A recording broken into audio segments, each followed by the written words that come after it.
Hello, everyone, and welcome to Conversation of Power.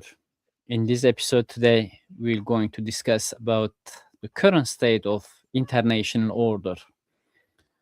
We have bipolar international order, unipolar international order in the past, and since I think 2008 global financial crisis is a turning point, open a new debate for scholars, specifically scholars of international order, wherever we enter a new multipolar order. And of course, after 2008, when China accelerated its power projections, economic rise replaced GDP with Japan as a number two in the world, people really thinking about maybe we are in multipolar order. But of course, there is still too many questions around this topic, whether we are in multipolar order, we are in a plurality and dictated by still US-led international order. There is too many questions, and we will try to understand. I'm gonna ask my guest. He's a Marc Saxer. He's a geopolitics, political analyst, strategist, and consultant living in Asia for years. Uh, Mark has some amazing books exactly related to this topic. If you want to understand the current state of international order, please follow later. I will drop the link of the book, whether you want to order the hard copy or in Kindle. Please find it. I think this book's really important to understand these topics. One of these, the books is Geopolitical Conflict in the World War. Other is Great Power Competition and Illiberal, and then Revolts Against the Liberal Order. All these three books. Welcome, Mark. Thank you for joining me. Thank you very much for having me.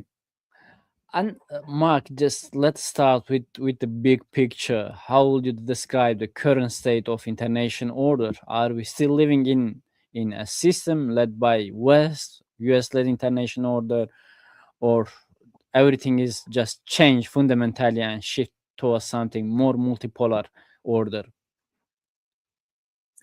Well, I think there are some things that we know, and then there are things that are evolving.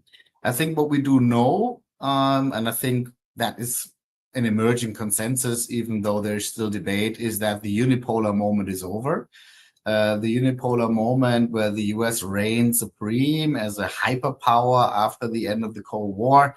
This is always a historical anomaly, usually doesn't last very long. In this case, it was 30 years. This situation is over. I think also it is maybe fair to say that the Pax Americana is over. We are witnessing an escalation of conflict around the globe. We are witnessing the return of war as great power political tool in Europe and the Middle East. So whatever opinion you had about the Pax Americana, and I know that in the Global South there were a lot of controversial opinions about this, it is over. What is not so clear is if US hegemony is over, and I'm saying US hegemony. I think you asked about the West. I'm not even sure if the West is still an entity that exists. There is increasingly a divorce between the United States and Europe. That is maybe something we discuss later. But about the power question, is the US hegemony really over? Does the US still want to be the hegemon? I think these are the questions that need to be discussed right now. On the other hand, I think we have a lot of, let's say, popular narratives and discourses about the emergence of a multipolar world, sometimes with great hopes of that a more multipolar distribution of power would lead to a more democratic world. I severely doubt that. It may be that the world is multipolar. I think later we discussed that I think it's asymmetrical multipolarity. But if that is also more democratic, I have severe doubts. And we have seen a lot of talk about the decline of American unipolarity. In your view, the US power actually winning, or is it simply being challenged more openly by rising powers like China and Russia? Well, I think the interesting thing about this situation is that whatever order we had is that it's both challenged from the outside and dismantled from the inside at the same time. I think it goes without saying that the, let's say, re-emergence of great powers like China and India and Russia, especially with Russia and China, you would often call them authoritarian great powers, coincides with a relative decline of the power of the West, as well as the former literal hegemon, the United States. I think that goes without saying, and this is very much what we are seeing. At the same time, you see that there are challenges to US hegemony in three primary theaters: in Europe by Russia, in the Middle East by Iran, in East Asia by China. Two of these primary theaters of geopolitical conflict already have hot wars. Obviously, Ukraine in Europe, as well as increasingly regional war in the Middle East. East Asia, I think the jury is still out there if this is going to be a hot war or remains a tense geopolitical standoff. All of this means that the hegemony of the United States is challenged, and it means that the US is overstretched, structurally overstretched. And I mean this in all dimensions of power. It is militarily overstretched because it can no longer, and we recall this was the official US doctrine of the national defense strategy, to be able to simultaneously fight 2 to 3 wars. As we can see right now, the US seems to be incapable of even fighting one war in the Persian Gulf. Certainly, it's not able to support other areas, let's say Ukraine as well as Taiwan, to the extent that it may want to, right? So that means the US is militarily overstretched. There is a sound. It's okay. Should we maybe pause this? Oh, okay. Okay, Mark. Is it okay? Yeah. Okay, it was an interference. It is also financially overstretched. As we can see, I mean, the US is $37 trillion in debt, counting. I mean, Trump just announced that he wants to increase the military budget from 1 to 1.5 trillion US dollars per year. And that at the same time when some leading rating agencies have downgraded the US from a AAA power economy. This undermines the fiscal credibility of the US and therefore its main superpower, the US dollar as a reserve currency. And number 3, there is a domestic challenge to US imperial power projection. I think across the board, from the progressive all the way to the right wing, there is an emergence frustration in the US about such thing as free trade or like offshoring into international interdependent supply chains and so on. So, but then of course we have the MAGA challenge, the America First challenge, which is very frustrated with the what they call the forever wars. As well as the hollowing out of the American middle and working classes. So that means also there is a fatigue, a domestic challenge to the American empire. And that means the 3 taken together, we have an overstretch. And that means the US is no longer in a position of projecting power as it once was. And Mark, the international institutions are some important point to define this the subject or the discussions of polarity or bipolarity, whether multipolarity. So how do you think how effective are these institutions like the United Nations, the WTO, or IMF are capable today? So are they still capable or managing for example, managing the global crisis, or have they become too paralyzed by great power competition, specifically after the China with economic power entered to these institutions? Well, we're witnessing that multilateral institutions are increasingly paralyzed by great power rivalry, and international law is increasingly disobeyed, sometimes even ridiculed. I think this is the condition why I call this emerging multipolar world the wolf world. This is obviously quoting from Hobbes and Plautus that man is another man's wolf. So this is a world where the law of the jungle rules, where might makes right, and basically law and rules are increasingly disobeyed. If we imagine this thing that in the West we like to call the liberal world order, with all the caveats this needs to have when it comes to the double standards, etc. Over the last couple of decades, it was always had, let's say, three pillars, right? There was a liberal mission, which was the promotion of democracy and human rights. This is Woodrow Wilson's make the world safe for democracy. There was a liberal economic order, and then there was the multilateral architecture, United Nations, and so on, right? They are all contested, but not in the same way. What is really collapsing in front of our eyes is the liberal mission, including the fact that Trump's ideological attack on democracy promotion and is basically ridiculing human rights everywhere means that the liberal hegemon has declared this obsolete, right? So that means if you look at the international courts, International Criminal Court, responsibility to protect, Human Rights Council, so this pillar of the liberal world order, I think, effectively has collapsed. The liberal economic order is also in dire straits. Basically, the tariff war is a direct attack on the idea of free trade, interconnected and interdependence, global supply chains, and so on. It means that the US is no longer willing to play the consumer of last resort, and basically has declared the idea that the US has been promoting for decades, like that was the Washington Consensus, obsolete.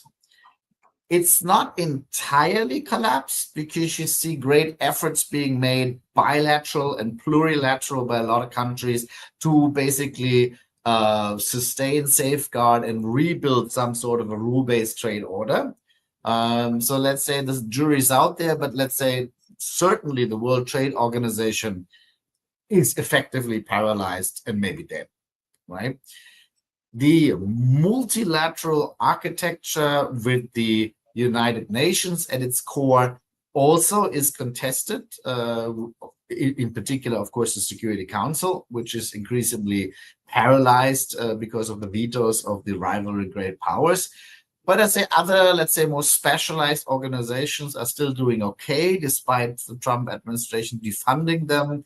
The General Assembly is still somewhat working. So I would say that one is the pillar that is standing the most.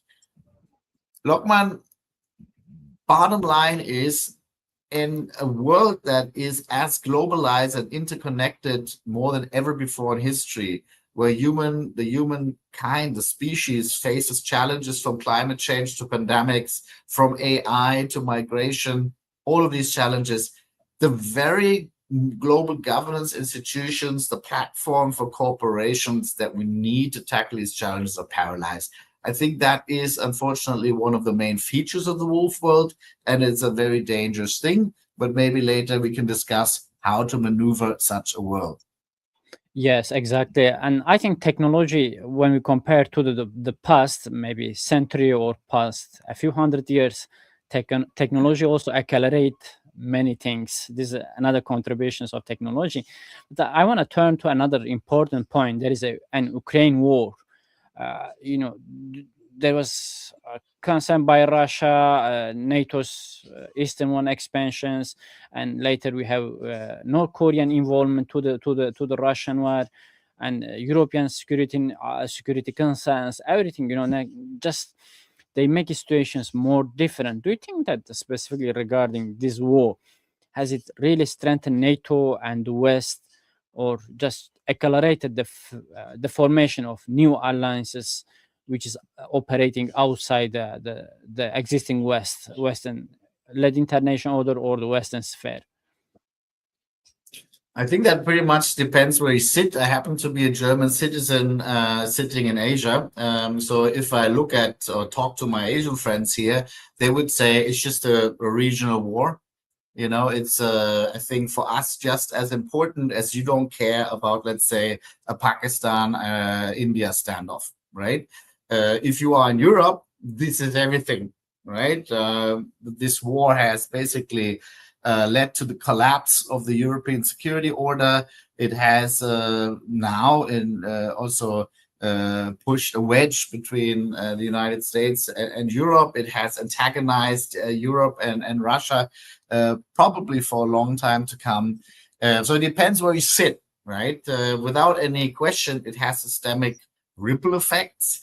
It has, let's say, taken Europe out of what was called its vacation from history. Europe woke up in a hard power world and now has to struggle to maneuver it. It's not really capable of doing so. It's not really capable of replacing the United States as its major security provider. And it seems to be not capable of supporting Ukraine to a level so Ukraine can prevail against Russia, right? I think in 2026, there's increasingly some sort of a sober realism coming into European capitals that some sort of a political solution is needed, which was being rejected for the last 4 years entirely, right? The fact remains the European security order has collapsed.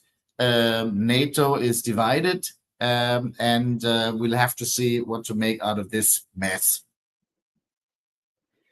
And Middle East, another theater, remains incredibly volatile, from Gaza to Lebanon to Iran's nuclear program, Israel's security concerns. Mark, how do you see these small and really effective theaters tensions fit into the broader competition between the major powers, specifically when we come to the United States? And now, the Strait of Hormuz is already closed, and people are talking about the role of China, what kind of role China can place, and Russia maybe bogged down with Ukraine and busy with the Ukraine front. How we can understand the complex of these small theaters within the scope of great power competitions? Well, I guess for the Middle East, there is definitely for the rest of the world, and again, maybe I'm speaking from someone who's not sitting in the Middle East right now. I think that the most important impact is geoeconomic. Of course, we have supply crisis when it comes to fossil energy as well as fertilizers. We're probably going to have more price effects, even though I think there's a lot of volatility in the commodity markets. There is, of course, fear that this will drive inflation, recession, and potentially even, state bankruptcy crisis across the world. So I think let's say the rest of the world is mostly affected geoeconomically. Geopolitically, I think there could be two ways of looking at it from the outside in, because you ask about, how does it sit within the greater context, right? Number one, as you can see in the map behind me, if I say there are 3 theaters of geopolitical competition, I think the most important thing that we need to understand is that there are zero-sum games and trade-offs between them. If a power commits its resources through one theater, it is unlikely to have enough resources to actually compete decisively in the others. So if Russia, for instance, is bound in Ukraine, it loses Syria in the Middle East, right? If the US is now basically bogged down in the Persian Gulf, it will have a hard time supporting Ukraine and Taiwan. Right? China, sitting on the other hand end of the world, probably will focus rather on its own theater instead of waddling into this morass, right? And Europe also will have to basically deal with the situation, its own theater, where it's already overstretched and therefore loses the ability to do anything decisive in the Middle East and in East Asia. I think that is the most important structural effect of the 3 theaters. Another thing that may be coming back to your earlier questions about the multipolarity is that while on the global level, there are only two superpowers, the US and China, that can project power globally. And there are maybe three, let's say, continental sized question marks, Russia, India, and the European Union, that may or may not evolve into poles of a multipolar world, but have a lot of internal weaknesses and contradictions, right? And the third tier of the asymmetrical multipolar order or distribution of power is regional powers. And I think the Middle East is a very good example where powers such as Iran and Israel, Turkey and Saudi Arabia, the UAE, Egypt and Qatar all play a very decisive role on the ground, maybe even more decisive than the great powers outside of these theaters, right? And I think this could be a trend to watch, that maybe regional powers, Brazil in Latin America, Indonesia and Southeast Asia, could actually play this kind of outsized role, despite not being able to project power globally. That's my reservation why I don't think we have a multipolar order, because these powers are not strong enough to project power globally, and they're not powerful enough in order to have a decisive say in the order question, right? But they do have a decisive say, and they do have a lot of leverage in their own region. Yes, exactly. And Mark, just you fairly mentioned that the current ongoing crisis in Persian Gulf has impact on the many part of the world as in geoeconomic way, and maybe to some extent in a diplomatic or policy side. But there is Taiwan and South China Sea questions. This theater is a little bit different, of course. It has trillion of dollar trade flow over the specifically South China Sea. Most developed Northeast Asian countries like Japan, South Korea, Taiwan, they have trade route through the South China Sea. But we can say, I think, this is the mix of trade and security concern, because China has Taiwan issues, and there is a concern by United States and US allies in the region, maybe in the future or for a civil feature, China will incorporate Taiwan into the mainland. But do you believe that China is really preparing for a military confrontations, or this is just more about long-term strategic pressure and gray zone? This is important for regional countries and for, I think, the bilateral US-China relations and US allies in the region as well. How do you see the current existing situation and the futures forecast? Difficult question. Of course, I can only try to read the crystal ball here. I think it's maybe important to understand the geostrategic interests of China, looking at the world through a Chinese lens. I think an analyst, a planner in Beijing would perceive China to be encircled by the US and its alliance system. It would be worried about the first and second island chain off the coast of China, in particular, the ability of the United States and its allies to close off the Strait of Malacca, where 60% of global trade and supplies go, and most of Chinese trade and supplies go. So what China has been trying to do in the last 10 years is to break out of this perceived or real encirclement westward in order to gain or remain access to the European market and the energy supplies of the Middle East. That's the Belt and Road Initiative. That is the Silk Road Initiative, with two very important sidearms. One is going through Pakistan, CPEC, and the other one is going through Myanmar, CMEC, which basically means a lot of railways and highways and deep sea ports and so on, which enable China to bypass the Strait of Malacca, right? And coming to your Taiwan question, eastward, China is trying to, number one, eject potentially hostile powers from what it perceives to be its sphere of influence in the South China Sea. That's the militarization of the South China Sea, as well as break through the island chains into the strategic depth of the Pacific, right? And if it tries to break through, it either collides with Japan in the north, or with the Philippines in the south, or directly with Taiwan in the center, right? So this is why this is where two basically spheres of influence, the American and the Chinese, collide, and that makes the East Asian theater very, very dangerous. Giving the ideological weight of the Taiwan question for the Chinese, as well as the geostrategic and geopolitical weight of Taiwan at the center of the island chain, the geoeconomic weight, when it comes to semiconductors and so on. I think that if there would be a military confrontation, it would be very difficult to contain. It may escalate quickly, and I think it would be the only place in the entire world where I believe there is a possibility of crossing the nuclear threshold. This is And pretty much. Mark, do you think a similar scenario with Iran, for example, when let's say Oh, the conflict is erupted and the US has its bases on Japan soil and South Korea as well. And, nowadays Iran just, when war started, directly hit all the Gulf countries due to they host the US bases.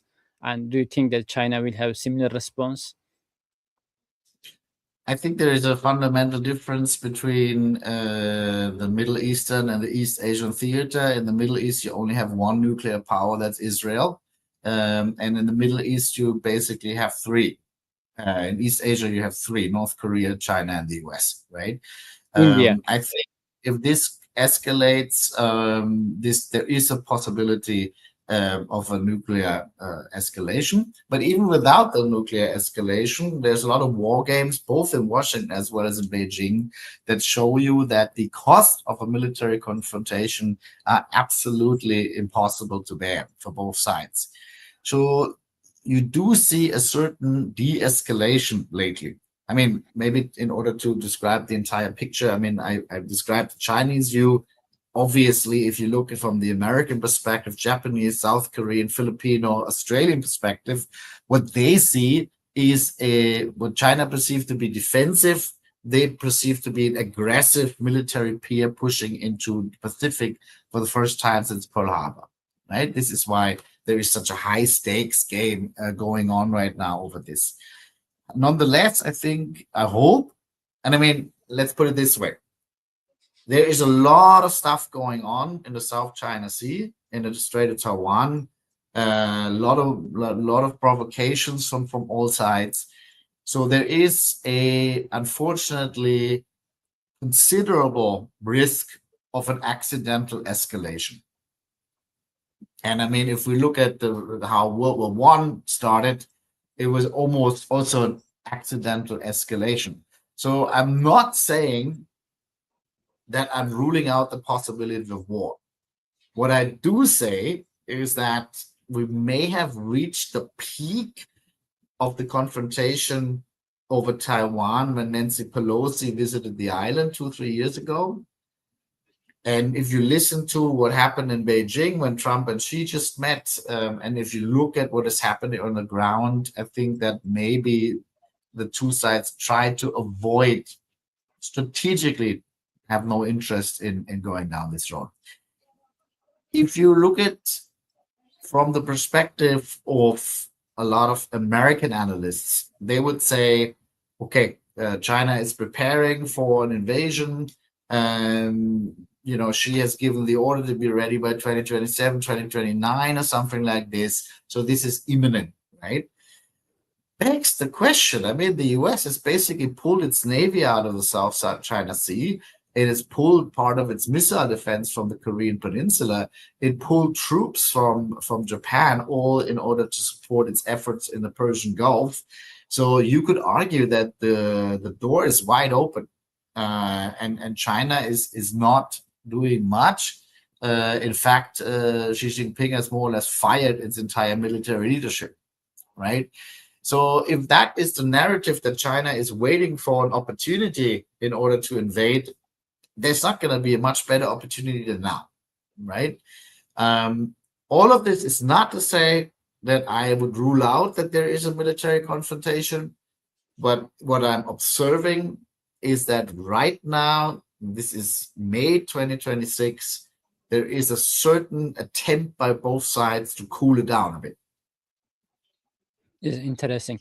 And Mark, in the early questions, I asked about the role of the institutions, but that time I asked the institution in they're created by Western order, like WTO, IMF, and the United Nations. But at the time, on the other hand, China led let's say, new world order, create their own institutions like Shanghai Cooperation Organization, like Asia Infrastructure Bank, like the BRICS. And BRICS, I think, one of the most important, which many countries economically rising from the global south are involving to this blocks. So how seriously should we take these developments? Are we heading toward really genuinely fragmented global financial systems, or these alternative blocks like the BRICS and others can really challenge the US-led financial systems to successfully make de-dollarizations? What's your observations? Well, I mean, arguably, the US dollar is the United States' last remaining superpower, and there are efforts by BRICS countries to de-dollarize the world economy in order to offset some of that asymmetrical leverage that the US has. The US has increasingly used economic statecraft, sanctions, basically blockading access to US financial markets or US financial market plumbing, like a SWIFT system, has frozen assets basically from Russia in the war, etc. And that has triggered a couple of efforts, especially by BRICS country, to offset to a certain degree. So like trading in local currencies, buying energy in local currencies, creating its own financial transaction system, and so on and so on, right? If you look at the numbers, that is, there is a significant change, but it's not that considerable at the end of the day. I mean, the world is still running on a US dollar kind of base. The question is actually if the US is de-dollarizing. And I think that is maybe in the long run the more important question. So we already mentioned briefly US sovereign debt. So the question about the fiscal sustainability of the American state, as well as the corporate sector. We mentioned this kind of weaponization and over-reliance of the dollar system as a coercive instrument. And we see Trump basically questioning the independence of the Federal Reserve. We see that in the Persian Gulf crisis, there are question marks when it comes to the safe haven status of US treasuries. All of these are anomalies that we haven't seen in the last 80 years. And of course, we see efforts by the hegemon to reorganize the global trade and financial system, similar to what happened with the end of the gold standard, the Bretton Woods, similar to what happened with the Plaza Accord in the 1980s. So there is certainly a lot of disruption going on. I think in this one, the jury is still out. I think the question marks are emerging, but I think it does not add up to a considerable de-dollarization trend. 20 years from now, different question. 2026, I would say it does not amount to that yet. But the US is basically playing every single card that would push for de-dollarization. So I think maybe the US, in a paradoxical way, is the main de-dollarizer. And the competition tools, I think, are several between these great powers on one hand on the Western side, and on the other hand, on the China side, China's led international order, maybe they, or partners or friends, they try to build their own network, own blocks, own banks. On the other hand, that is one of the important tools in Western countries' foreign policy, sanctions. Do you think that these sanctions really able to change the behavior of the countries like North Korea, like Iran, like China, Russia, or they just backfired and bring more closer these countries? Please call me ignorant. I'm really trying to think very hard about any case where sanctions actually worked. I think sanctions never work. I think they may be threatening to US allies that are so interconnected with the US economy and that they simply cannot afford any disruption, right? So if you threaten Japan or Germany with sanctions, I think that is a major blow to these economies. But these countries that you mentioned have shielded themselves to a certain degree against them. And I mean, the US to a certain degree has even now used military power against Venezuela, against Iran, against others, because sanctions are not working, right? Interestingly, and I find that is maybe an observation that will be with us for a while. Even military power seems to be not able to bend somewhat unified and strong-willed smaller power to your will, right? I mean, Russia seemed to be incapable of subjugating Ukraine, and the US seems to be incapable of subjugating Iran, right? So I think that also tells you a little bit about the asymmetry of power in the wolf world. Sanctions seem to be a little bit a thing of yesterday, especially if you're dismantling the global financial system. But even war has not replaced this. So I think that's quite an interesting observation. And Europe, Mark, has had to wake up to how power realistic, specifically after the years of focusing on soft power and economic integrations. So how do you see Europe is really adopting to this new geopolitical environment? Well, for Europe, and this is now I can speak as a German, this is the worst case scenario. If you look at Europe, basically this continent after the collapse of the Roman Empire has been at war for 1,500 years, right? And it has been incapable of founding some sort of an order to stabilize that system. Over the last 70 to 80 years, it was more or less stable. And if you were sitting in Central Europe, where Germany is sitting, you basically lived in the world of peace, surrounded by friends and in prosperity. For Germany, it was probably the best time of its entire history, right? So I understand from an emotional and psychological perspective why Europeans find it very hard to let go of this postmodern, post-materialist, post-liberal kind of or liberal vision. But as you said, it's now waking up to the shock of different realities hitting at the same time, right? I would say on a policy level, and that's very humbling, but on a policy level, Europe has already done these kind of 180 degree turnarounds. I mean, we see a return of territorial defense and deterrence capabilities. Germany, unbelievable until a few years ago, has been weakening its austerity and debt break, the ordoliberal ideology.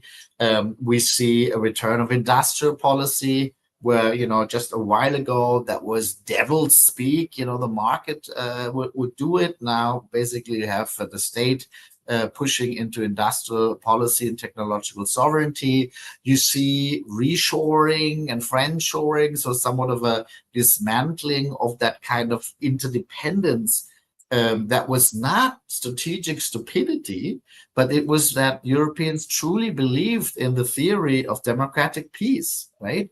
The liberal promise was that if you make economies interdependent, you would actually lower the probability that these countries would resort to military force against each other, right? This was all by design and it all collapsed, right? But it's now being basically dismantled. Of course, Europe is struggling, but has started to reorganize its energy system. We're looking into a reversal of the kind of open door migration policies and. So I would say on the policy level, a lot of stuff is happening. On the strategic level, Europe is still struggling to arrive mentally in the rule form. And you can see that partly that is actually the people who are now in decision-making roles, both in Brussels as well as in the national capitals, that have maneuvered into Europe into a geopolitical dead end. If this is a multipolar world, if this is a G+2 world, where you have 2.5 great powers, right? It is incredible that Europe did manage to be at odds with all of them at the same time. I mean, it is basically fighting a proxy war against Russia. It is fighting a dirty divorce with the United States. And at the same time, it wants to double down on the idea that China is a systemic rival. Right? So that means you position yourself into a dead end because you refuse to accept that in such a world, balancing and hedging is the way that you need to go about. And instead, there's a lot of doubling down on this kind of normative language, which is actually coming from a world that no longer exists, right? So mentally, Europe is having a hard time. Number one, entering the multipolar world. It is having a hard time accepting balance of power in its own continent. The idea that Europe can somewhat force Russia into submission in the Ukraine war is the kind of fanciful thinking that you can actually use as a measure that the European elite have not yet understood that they are no longer part of the Western hegemony, but they're on their own. And the US and Russia actually working together in a pincer movement in order to squeeze the Europeans. All of this is still lacking from the European strategic debates. So that would be basically my verdict. Policy, a lot of stuff is happening, more needs to be done. Strategy, long way to go. And Mark, I have just paid my comment about how really European countries are affected between from the geopolitical competitions between China and United States. For example, we know how Germany is specifically affected by the swarm of the Chinese electric vehicles and how it affected its domestic productions like Mercedes, maybe BMW, and other cars. And other example I just recently come across, for example, France, when try to invest some African countries, they have money, but they don't have machine and devices or tools. And the African countries should go China, bring buy these devices or machines with the Chinese money. This is very interesting cycles. Yes. And another questions, Mark. How do you see or how we can define the current relationship between United States and China evolving? Is we are in a Cold War, or it is totally different due to the economic, geoeconomic integrations and tech reliance to each other? Well, structurally, the US and China at the moment do not have a common interest, right? And so you see a lot of oscillation in that relationship over the last couple of years. I think started with the pivot to Asia. The US has accepted China as its main competitor, as its main rival. Then the Trump administration, the first one, upgraded to a threat. And the second Trump administration downgraded again, and the Biden administration was somewhere in the middle, right? So you can see there's a lot of oscillation and strategic uncertainty how to deal with each other. And basically, right now, everything is in the cards. There is, of course, a possibility that the strategic competition accelerates and we're going into some sort of a Cold War.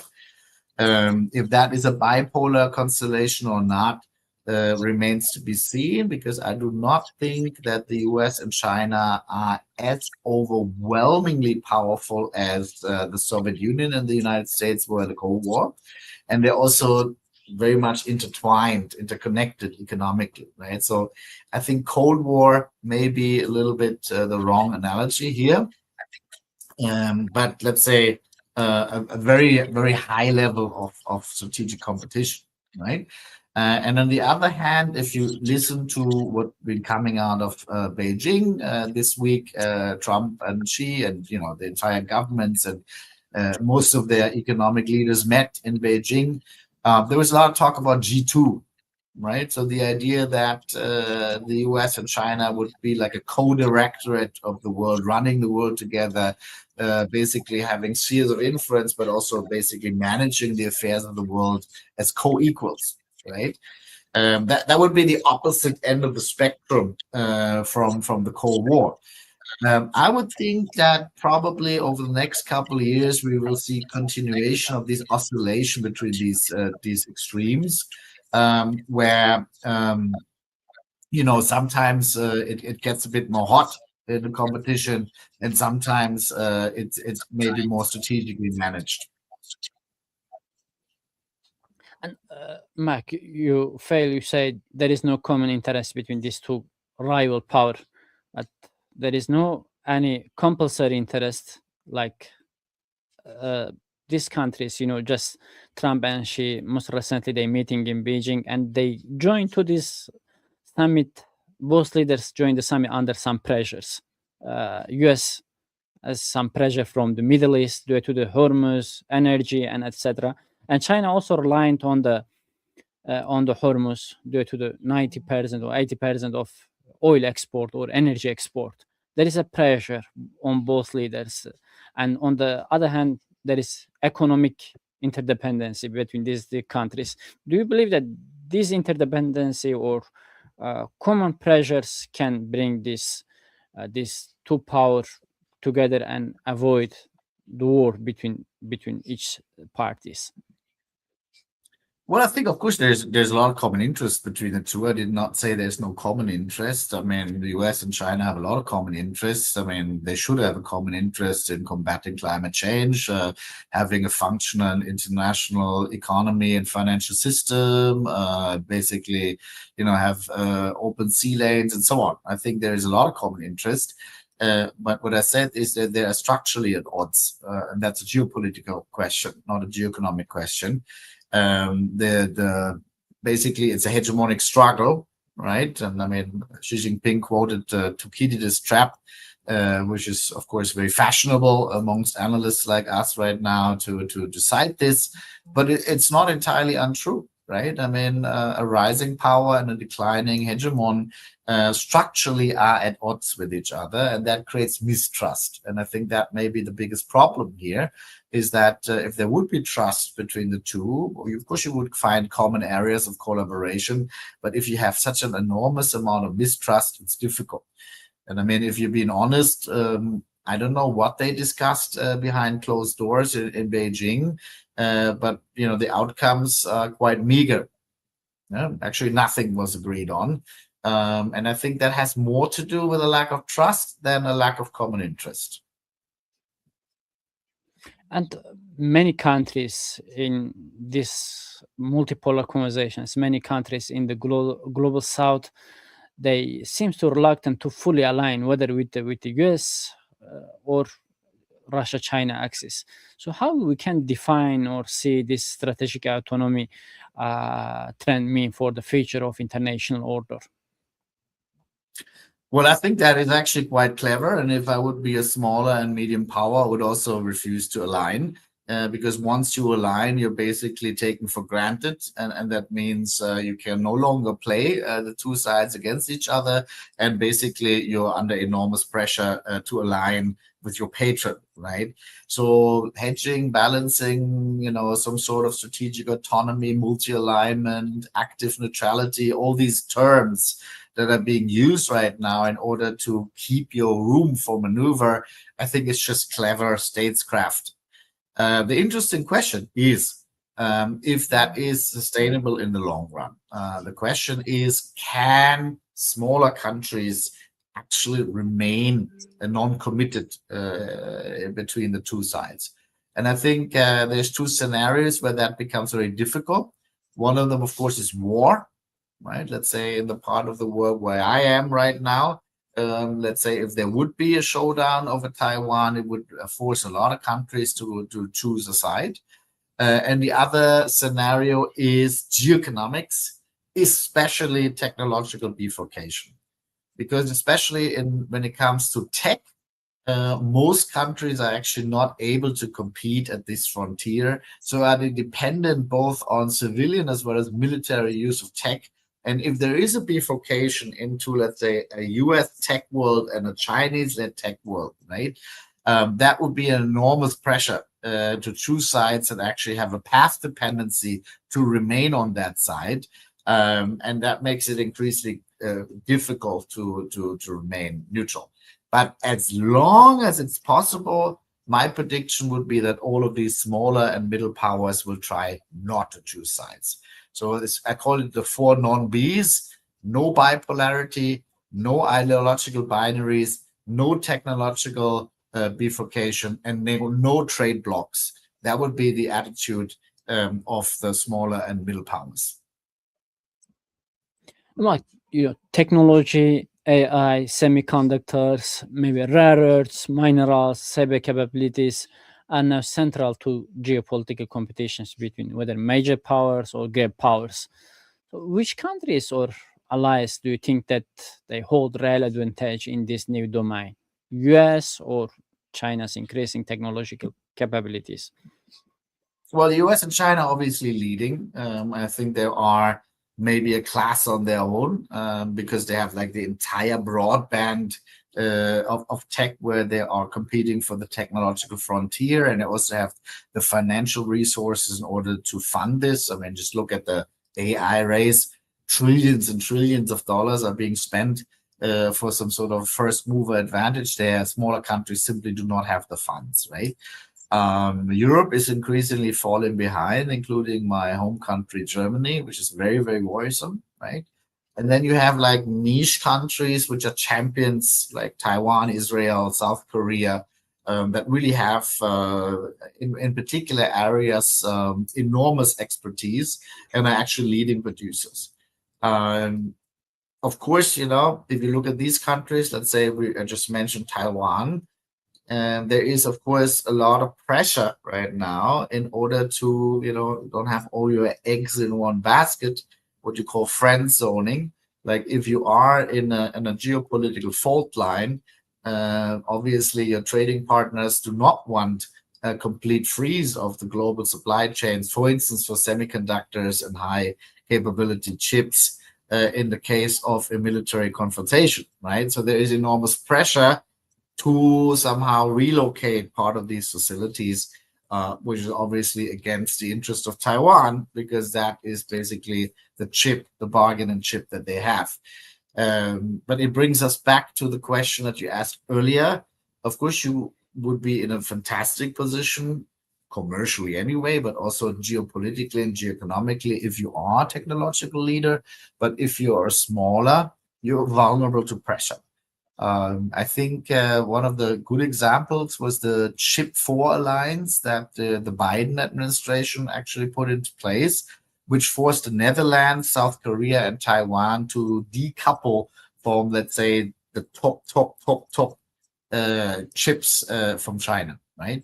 Very, very much against the interests of the countries as well as the big corporations that are leading in this sector, right? But yet, the geopolitical angle prevailed and they had to obey.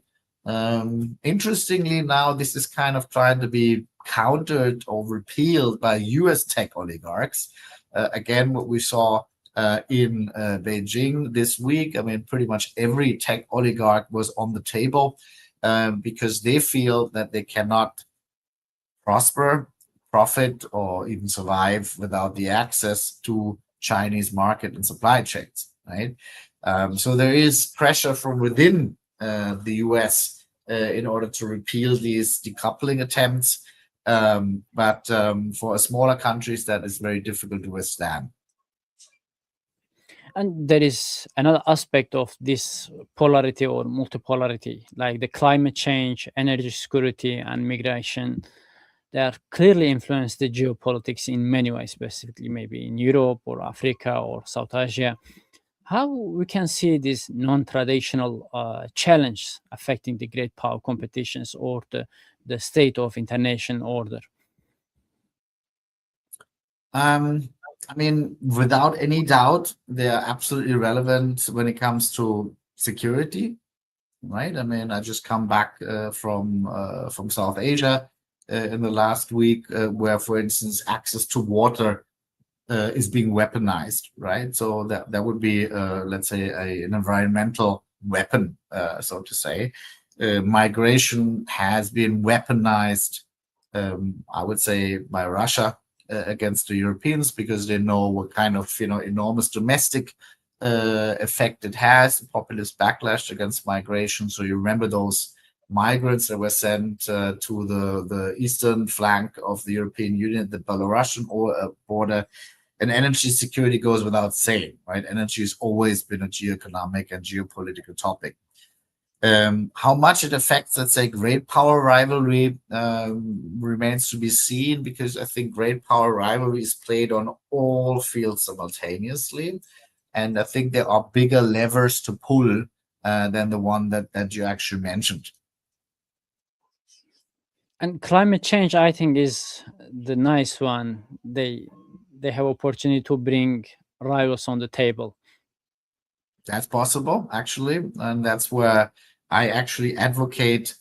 I mean, if this is the world that we're entering, and I'm unfortunately convinced it's happening, right? So you have great power rivalry, you have a paralysis of the multilateral institutions, and you have enormous mistrust between the great powers. And we actually asked ourselves, so what can we do, right? For instance, as you mentioned, when it comes to climate change. I do believe it is partnerships in the middle that can play a role. Mark Carney in Davos called that coalition of the willing. Not a great term, I have to say. It's a bit tainted historically. Also, he was a little bit, I think, too narrow-sighted when it comes to focusing on middle powers only. I think flexible issue-based coalitions between smaller and middle powers, and there's a lot of smaller powers that have a lot to give in this respect, could be a way forward. So there could be a partnership on climate change. 13 countries come together. There could be an alliance on pandemics. 25 different countries come together, right? Doesn't mean that they are in a security alliance at all, but it means that they have a common interest to collaborate.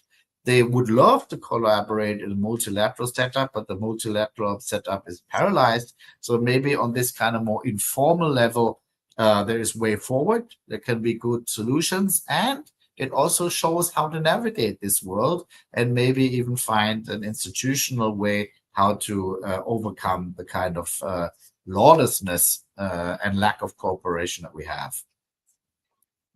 And Mark, some analysts and maybe some of our colleagues, they argue that we are returning to a 19th century style balance of power politics, and some others also they're arguing that this is impossible mainly because of the nuclear and the globalizations. Where exactly do you stand in this debate? I think that it's absolutely necessary to understand the balance of power, and you need to be able to maneuver within the balance of power. Some sort of hedging and balancing is inevitable, because that's the only way to avoid war, and in order to bring some sort of stability in a quite unstable and volatile situation. If we're looking at order, there are basically three proposals on the table. I'm certain there's more, but let's say for the sake of the argument, there's three proposals on the order. Number one would be a neo-imperial order. Here, the concept of power would be absolutely central. Arguably, that always was there. That's the United Nations Security Council, 5 permanent members. Not even an accident that it's 5 powers. That's exactly the European concept of powers, with 5 members, right? And these powers would somehow bring stability through mutual recognitions of zones of influence and sphere of interest, right? Number two, and that would be a great power idea, right? The number two, let's say smaller powers would love to see the return to a Westphalian system where sovereignty, non-interference into domestic affairs, and territorial integrity are the principles that rule. And number three, and that's what I'm promoting, is some sort of a non-hegemonic, international law-based, rule-based, multipolar order. You may call this post-liberal, with a thinner institutionalization and a couple of grand bargains and compromises at the center that actually allows to somehow stabilize and manage the strategic competition that's ongoing, right? It's a little bit like a mix of all the two. I mean, if you only have a concept of power and if you only have a Westphalian system, in the concept of power, I very much doubt that the topics that you just mentioned, climate change, energy security, migration, AI regulation, would come to a solution that is in the interest of humanity. There's got to be a lot of back rooms, right? Backroom deals where 99% of humankind is not on the table. Westphalian sounds good on paper, but if you have more than 200 states, you have a collective action problem. I mean, you see that with the COP and all these kind of big conferences, a lot of talk, no action, because it's very, very difficult, close to impossible to find a consensus among 200 plus formally equal states, with all have different and contradictory interests and identities and sometimes have conflicts with each other. So you're kind of paralyzed in that kind of structure. So I do believe some sort of a superstructure that allows you to come together to solve global problems is needed. And I guess you're going to have some follow-up questions on that. But needless to say, it's probably not going to be the one we know. But reinventing the wheel is also not the right answer. So some sort of a middle ground between the two, I think, would be what I envision. And Mark, if you had to identify biggest risk to the global stability in the next 3 to 5, what will it be or why? For example, it will be the Taiwan crisis, Middle East, Ukraine, or something else. I mean, the potential of disruption, the greatest is Taiwan, obviously. Luckily, I think that maybe we will not have to go down that road, but the disruption would be magnitude higher than what we see with Ukraine and the Middle East. And then, of course, you have a lot of unknowns. I honestly do not know exactly what the disruption of AI is going to bring. Right? I do not know what the disruption of climate change is going to bring. So we tend to focus on these geopolitical risks, but actually the game changer could be somewhere else. Personally, as a good German, very pessimistic, I believe the biggest risk is a massive, dramatic economic crisis. If it's a financial crisis or currency crisis, I don't know. But I think there is a lot of risk and shock waves built into the system now that is already weak and fragile, imbalanced, and now has to absorb all these shocks that emerge from the Middle Eastern crisis. So I think for me, the top number one list would be in this economic financial realm. Do you think that, Mark, this can trigger the societies to street and demonstrations and something like that, lead to the chaos? You already do, right? I think you already do. I mean, both pro and contra democracy, liberal and illiberal revolts are all there. I mean, people are on the street everywhere. The question is if they have the power to actually change the course. And I think that is increasingly difficult.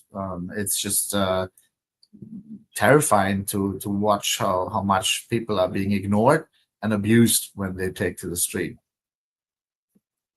And Mark, finally, if you look ahead, what kind of international order do you think we should realistically aim for? Is it possible to build a more stable and cooperative systems, or are we destined for prolonged turbulence and managing competitions? As you said, I'm a pessimist, German pessimist. I think you. What will be your future So I projections? try to answer on a somewhat optimistic note. And I think number one, there's two reasons why I think that we need this kind of non-hegemonic, post-liberal, rule-based multipolar order. I think I should come up with a better name for that. Number one, as a European, I know that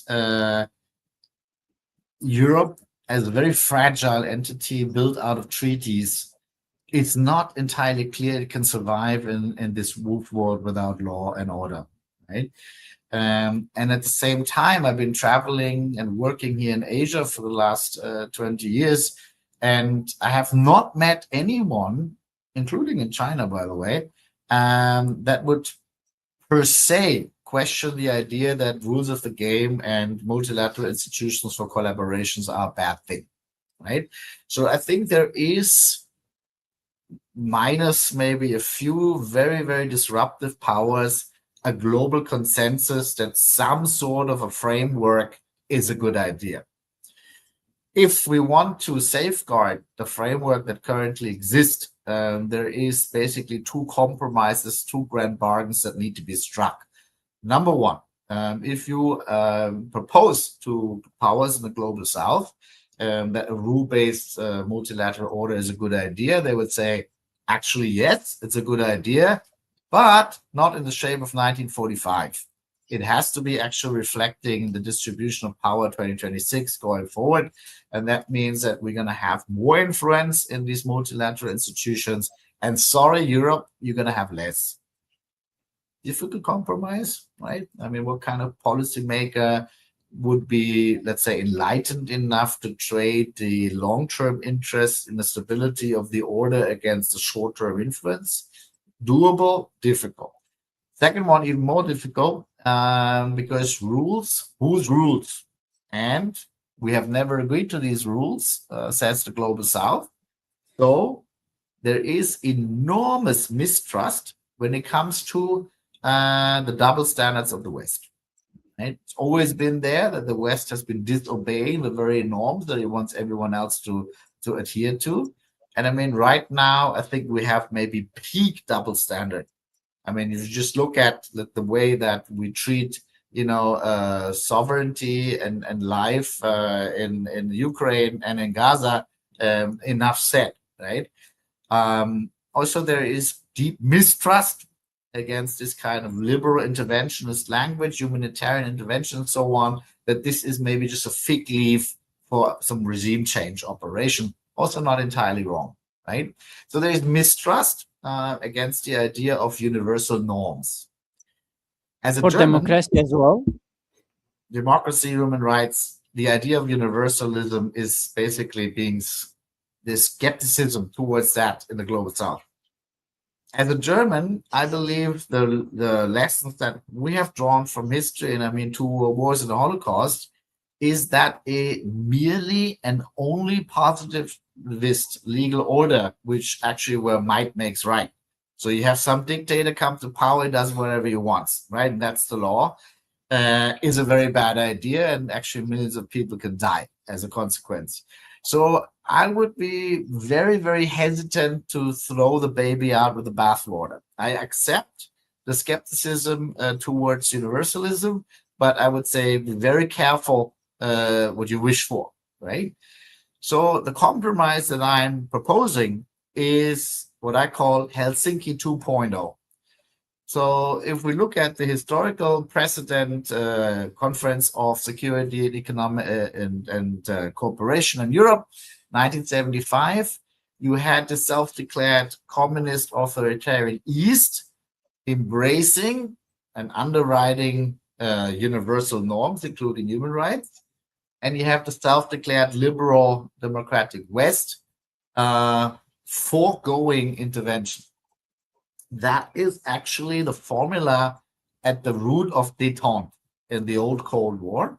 It was tested before 1956 in Hungary, 1968 in Prague, Czech Republic, Czechoslovakia at the time, in the Cuban Missile Crisis, and so on. And frankly speaking, that's exactly what happened in 2019 in Hong Kong, right? So yes, there is a affirmation of human rights globally and by the West, but there was no military intervention or anything of the sort in order to enforce them, right?